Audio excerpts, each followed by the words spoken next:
League नून की senior नायब सदर मरियम नवाज आज मुल्तान के इलाके शुजाबाद में जलसा-ए-आम से खिताब करेंगी। मरियम नवाज की ताजपोशी भी की जाएगी। मजीद जानते हैं डॉन न्यूज़ के नुमाइंदे तासिर सुबहानी से। तासिर बताइएगा, तैयारियां कहाँ तक पहुंची है जलसे की, कब तक खिताब मुतवक्के है मरियम नवाज का, और ताजपोशी से मुतालिक क्या मालूमात मिली है?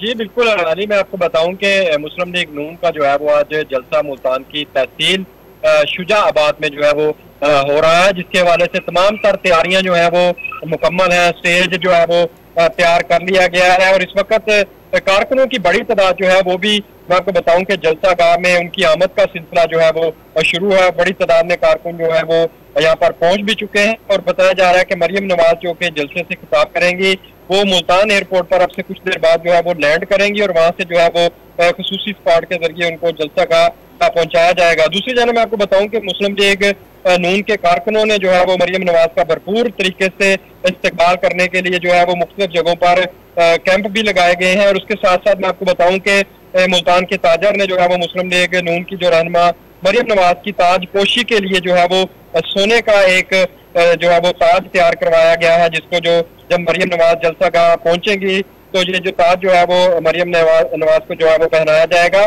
काफी ज्यादा जोश खरोश देखने में नजर आ रहा है। जो कारकुन जो है वो मुख्तलिफ शहर के इलाकों से रैलियों की शक्ल में इस वक्त जलसा गाह पहुंच रहे हैं। जलसा गाह जो है वो शुजाबाद का जो फुटबॉल ग्राउंड है वहाँ पर पंडाल सजाया गया है और कारकुन जो है वो जो तराने हैं मुस्लिम लीग नून के उस पर झूम रहे हैं और इंतजार कर रहे हैं कि मरियम नवाज जो है वो यहाँ पर पहुंचे और यहाँ पर खिताब करेंगी। जबकि दूसरी जानिब मुल्तान एयरपोर्ट पर इस वक्त जो सिक्योरिटी है वो अलर्ट है और मरियम नवाज अब से कुछ देर बाद यहाँ पर लैंड करने के बाद जो है वो जलसा गाह की तरफ रवाना होगी और कारकुनों की आमद का सिलसिला जो है वो भी जारी है और मुल्तान शुजाबाद में जलसा-ए-आम से खिताब करेंगे। तैयारियां मुकम्मल है, हमें आगाह कर रहे थे। तासिर सुबहानी, बहुत शुक्रिया आपका।